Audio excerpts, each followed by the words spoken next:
As he was passing by the house where Jeff Thatcher lived, he saw a new girl in the garden, a lovely little blue-eyed creature with yellow hair plaited into two long tails, white summer frock, and embroidered pantalettes.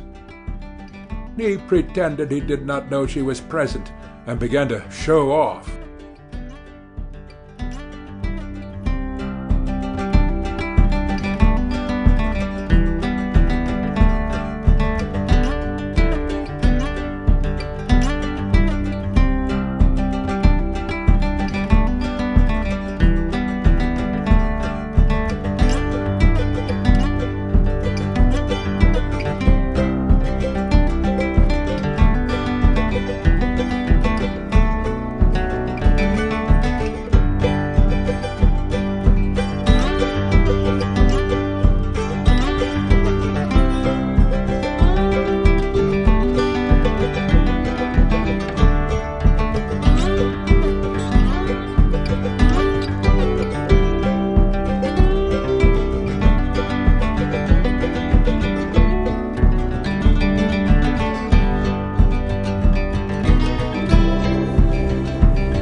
Chapter 6.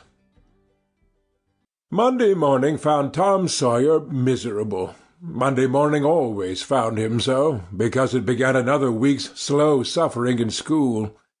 He generally began that day with wishing he had had no intervening holiday. It made going into captivity and fetters again so much more odious. Tom lay thinking. Presently it occurred to him that he wished he was sick. Then he could stay home from school. Here was a vague possibility. He canvassed his system. No ailment was found, and he investigated again. This time he thought he could detect colicky symptoms, and he began to encourage them with considerable hope. But they soon grew feeble, and presently died wholly away. He reflected further. Suddenly he discovered something. One of his upper front teeth was loose. This was lucky. He was about to begin to groan, as a starter, as he called it, when it occurred to him that if he came into court with that argument his aunt would pull it out, and that would hurt. So he thought he would hold the tooth in reserve for the present and seek further. Nothing offered for some little time, and then he remembered hearing the doctor tell about a certain thing that laid up a patient for 2 or 3 weeks and threatened to make him lose a finger. So the boy eagerly drew his sore toe from under the sheet and held it up for inspection. But now he did not know the necessary symptoms. However, it seemed well worth while to chance it, so he fell to groaning with considerable spirit. But Sid slept on unconscious. Tom groaned louder, and fancied that he began to feel pain in the toe. No result from Sid. Tom was panting with his exertions by this time. He took a rest, and then swelled himself up and fetched a succession of admirable groans. Sid snored on. Tom was aggravated. He said, "Sid! Sid!" and shook him. This course worked well, and Tom began to groan again. Sid yawned, stretched, then brought himself up on his elbow with a snort, and began to stare at Tom. Tom went on groaning. Sid said, "Tom! Say, Tom!" No response. "Here, Tom! Tom! What is the matter, Tom?" And he shook him and looked in his face anxiously. Tom moaned out, "Oh, don't, Sid. Don't joggle me." "Why, what's the matter, Tom? I must call Auntie." "No, never mind. It'll be over by and by, maybe. Don't call anybody." "But I must. Don't groan so, Tom. It's awful. How long you been this way?" "Hours. Ouch! Oh, don't stir so, Sid. You'll kill me." "Tom, why didn't you wake me sooner?" "Oh, Tom, don't. It makes my flesh crawl to hear you. Tom, what is the matter?" "I forgive you everything, Sid. Oh, everything you've ever done to me. When I'm gone." "Oh, Tom, you ain't dying, are you? Don't, Tom. Oh, don't. Maybe. I forgive everybody, Sid. Oh, tell 'em so, Sid. And Sid, you give my window sash and my cat with one eye to that new girl that's come to town, and tell her. But Sid had snatched his clothes and gone.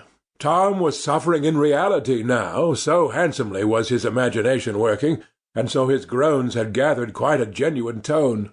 Sid flew downstairs and said, "Oh, Aunt Polly, come! Tom's dying!" Dying? "Yes'm. Don't wait. Come quick." Rubbish. I don't believe it. But she fled upstairs nevertheless, with Sid and Mary at her heels, and her face grew white too, and her lip trembled. When she reached the bedside, she gasped out, "You! Tom! Tom, what's the matter with you?" Oh, Auntie, What's the matter with you? What is the matter with you, child?" Oh, Auntie, my sore toe's mortified." The old lady sank down into a chair and laughed a little, then cried a little, then did both together. This restored her, and she said, "Tom, what a turn you did give me!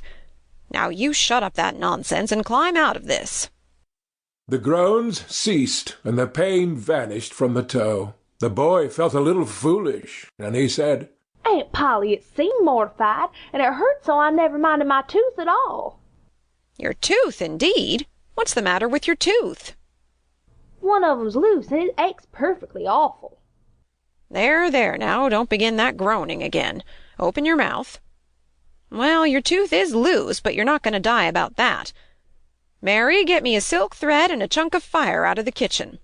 Tom said, "Oh, please, Auntie, don't pull it out. It don't hurt any more. I wish I may never stir if it does. Please don't, Auntie. I don't want to stay home from school." "Oh, you don't you? So all this row was because you thought you'd get to stay home from school and go a-fishing. Tom, Tom, I love you so, and you seem to try every way you can to break my old heart with your outrageousness." By this time the dental instruments were ready. The old lady made one end of the silk thread fast to Tom's tooth with a loop, and tied the other to the bedpost. Then she seized the chunk of fire, and suddenly thrust it almost into the boy's face. The tooth hung dangling by the bedpost now. But all trials bring their compensations. As Tom went into school after breakfast, he was the envy of every boy he met, because the gap in his upper row of teeth enabled him to expectorate in a new and admirable way. He gathered quite a following of lads interested in the exhibition, and one that had cut his finger and had been a centre of fascination and homage up to this time, now found himself suddenly without an adherent and shorn of his glory. His heart was heavy, and he said, with a disdain which he did not feel, that it wasn't anything to spit like Tom Sawyer. But another boy said, "Sour grapes," and he wandered away a dismantled hero. Shortly Tom came upon the juvenile pariah of the village, Huckleberry Finn, son of the town drunkard. Huckleberry was cordially hated and dreaded by all the mothers of the town, because he was idle and lawless and vulgar and bad, and because all their children admired him so, and delighted in his forbidden society, and wished they dared to be like him. Tom was like the rest of the respectable boys in that he envied Huckleberry his gaudy outcast condition, and was under strict orders not to play with him. So he played with him every time he got a chance. Huckleberry was always dressed in the cast-off clothes of full-grown men, and they were in perennial bloom and fluttering with rags. His hat was a vast ruin, with a wide crescent lopped out of its brim. His coat, when he wore one, hung nearly to his heels, and had the rearward buttons far down the back. But one suspender supported his trousers. The seat of the trousers bagged low and contained nothing. The fringed legs dragged in the dirt when not rolled up. Huckleberry came and went at his own free will. He slept on doorsteps in fine weather and empty hogsheads in wet. He did not have to go to school or to church, or call any being master, or obey anybody. He could go fishing or swimming when and where he chose, and stay as long as it suited him. Nobody forbade him to fight. He could sit up as late as he pleased. He was always the first boy that went barefoot in the spring, and the last to resume leather in the fall. He never had to wash, nor put on clean clothes. He could swear wonderfully. In a word, everything that goes to make life precious, that boy had. So thought every harassed, hampered, respectable boy in St. Petersburg. Tom hailed the romantic outcast. Hello, Huckleberry. Hello yourself, and see how you like it. What's that you got? Dead cat. Let me see him, Huck. My, he's pretty stiff. Where'd you get him? Bought him offen a boy. What did you give? I give a blue ticket and a bladder that I got at the slaughterhouse. Where'd you get the blue ticket? Bought it offen Ben Rogers 2 weeks ago for a hoop stick. Say, what's dead cats good for, Huck? Good for? Cure warts with. No. Is that so? I know something that's better. I bet you don't. What is it? Why, spunk water. Spunk water? I wouldn't give a dern for spunk water. You wouldn't you? Do you ever try it? No, I hain't, but Bob Tanner did. Who told you so? Why, he told Jeff Thatcher, and Jeff told Johnny Baker, and Johnny told Jim Hollis, and Jim told Ben Rogers, and Ben told a nigger, and the nigger told me. There now.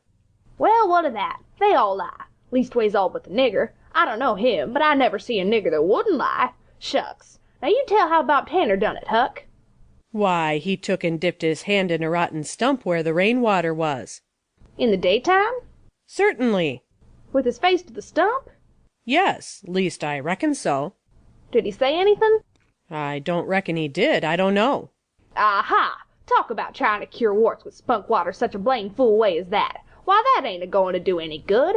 You gotta go all by yourself to the middle of the woods, where you know there's a spunk water stump, and just as it's midnight you back up against the stump and jam your hand in and say, barleycorn, engine meal shorts, spunk water, swallow these warts. And then walk away quick, 11 steps, with your eyes shut, and then turn round 3 times and walk home without speaking to anybody, 'cause if you speak the charm's busted.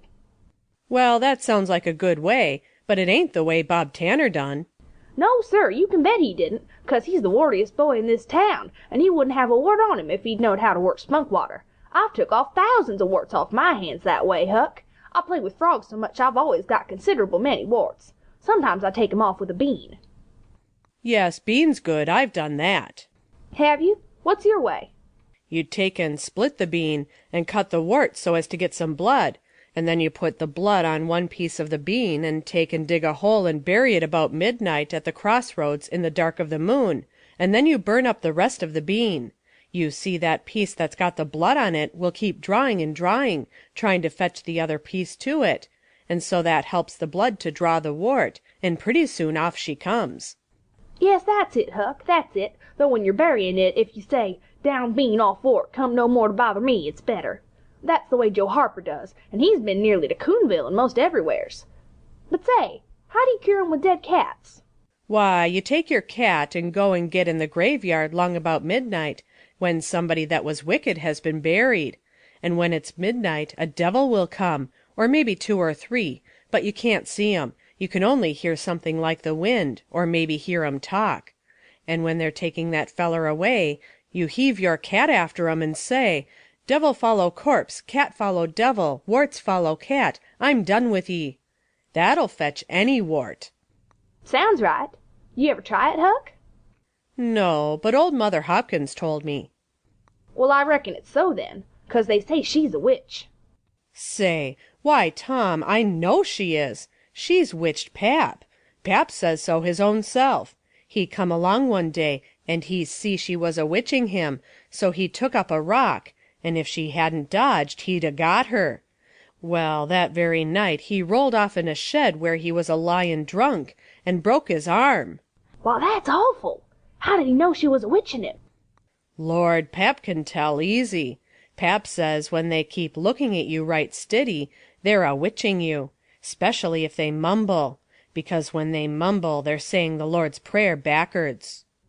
Say, Hucky, when you going to try the cat? Tonight. I reckon they'll come after old Hoss Williams tonight. But they buried him Saturday. Didn't they get him Saturday night? Why, how you talk! How could their charms work till midnight? And then it's Sunday. Devils don't slosh around much of a Sunday, I don't reckon." I never thought of that. That's so. Let me go with you? "Of course, if you ain't afeard." Afeard? 'Tain't likely. Will you meow? "Yes, and you meow back if you get a chance. Last time you kept me meowing around till old Hayes went to throwing rocks at me and says, 'Durn that cat,' and so I hove a brick through his window, but don't you tell." I won't. I couldn't meow that night because Auntie was watching me, but I'll meow this time. Say, what's that? "Nothing but a tick." Where'd you get him? "Out in the woods." What'll you take for him? "I don't know. I don't want to sell him." All right, it's a mighty small tick anyway. "Oh, anybody can run a tick down that don't belong to them. I'm satisfied with it. It's a good enough tick for me." Sure, there's ticks aplenty. I could have 1,000 of 'em if I wanted to. "Well, why don't you? Because you know mighty well you can't. This is a pretty early tick, I reckon. It's the first one I've seen this year." Say, Huck, I'll give you my tooth for him. "Let's see it." Tom got out a bit of paper and carefully unrolled it. Huckleberry viewed it wistfully. The temptation was very strong. At last he said, "Is it genuine?" Tom lifted his lip and showed the vacancy. "Well, all right," said Huckleberry. "It's a trade." Tom enclosed the tick in the percussion cap box that lately had been the pinch-bug's prison, and the boys separated, each feeling wealthier than before. When Tom reached the little isolated frame schoolhouse, he strode in briskly, with the manner of one who had come with all honest speed. He hung his hat on a peg and flung himself into his seat with business-like alacrity. The master, throned on high in his great splint-bottom armchair, was dozing, lulled by the drowsy hum of study. The interruption roused him. "Thomas Sawyer?" Tom knew that when his name was pronounced in full it meant trouble. Sir?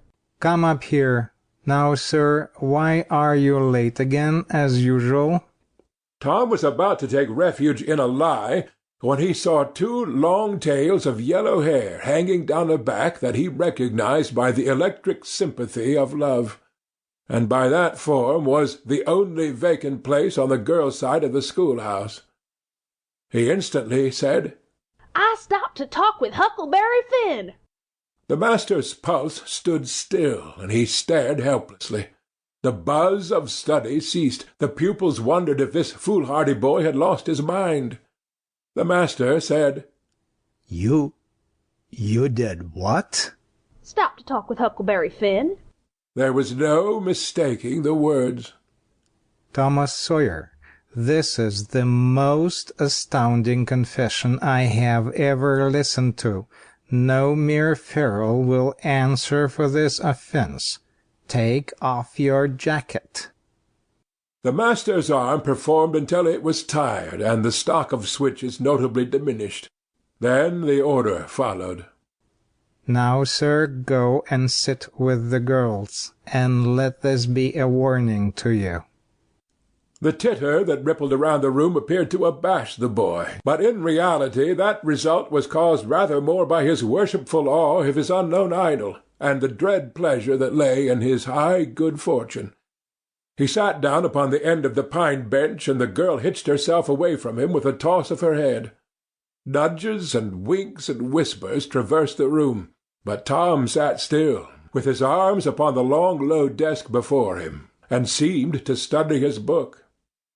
By and by attention ceased from him, and the accustomed school murmur rose upon the dull air once more.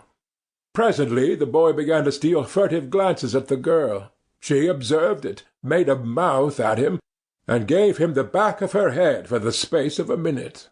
When she cautiously faced around again, a peach lay before her. She thrust it away.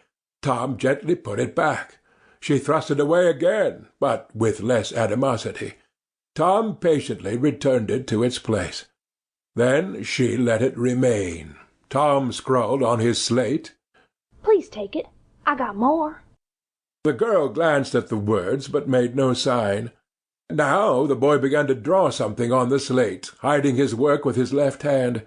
For a time the girl refused to notice, but her human curiosity presently began to manifest itself by hardly perceptible signs.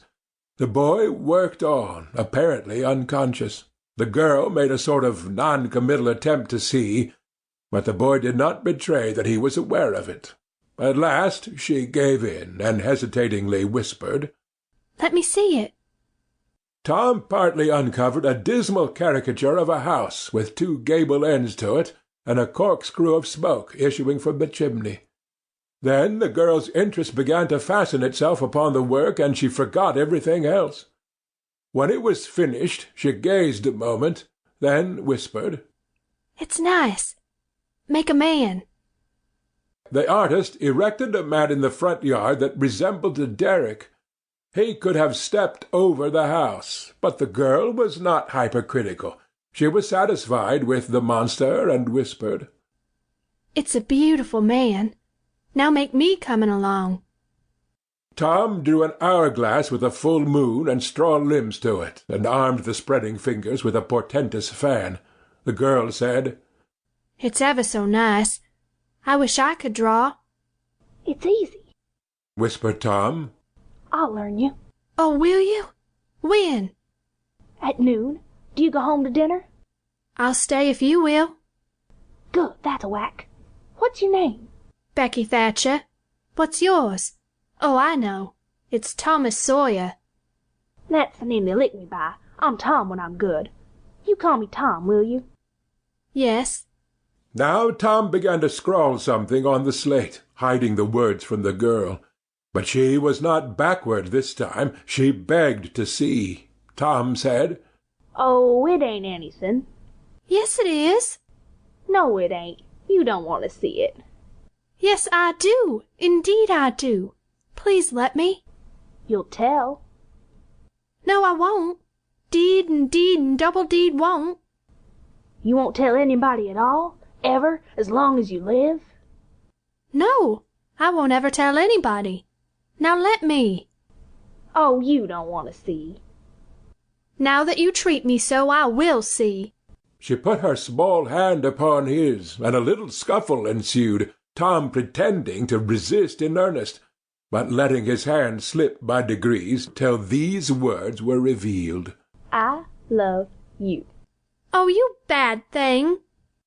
And she hit his hand a smart rap, but reddened and looked pleased nevertheless. Just at this juncture the boy felt a slow, fateful grip closing on his ear, and a steady lifting impulse. In that wise he was borne across the house and deposited in his own seat, under a peppering fire of giggles from the whole school. Then the master stood over him during a few awful moments, and finally moved away to his throne without saying a word. But although Tom's ear tingled, his heart was jubilant. As the school quieted down, Tom made an honest effort to study, but the turmoil within him was too great. In turn he took his place in the reading class and made a botch of it, then in the geography class and turned lakes into mountains, mountains into rivers, and rivers into continents, till chaos was come again. Then in the spelling class, and got turned down by a succession of mere baby words, till he brought up at the foot, and yielded up the pewter medal which he had worn with ostentation for months.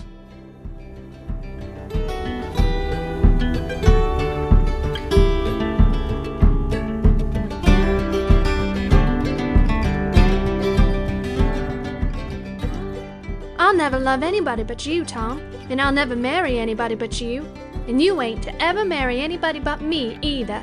Certainly. Of course. That's part of it. 'Cause that's the way you do when you're engaged. "It's so nice. I never heard of it before." Oh, it's ever so gay. Why, me and Amy Lawrence. The big eyes told Tom his blunder,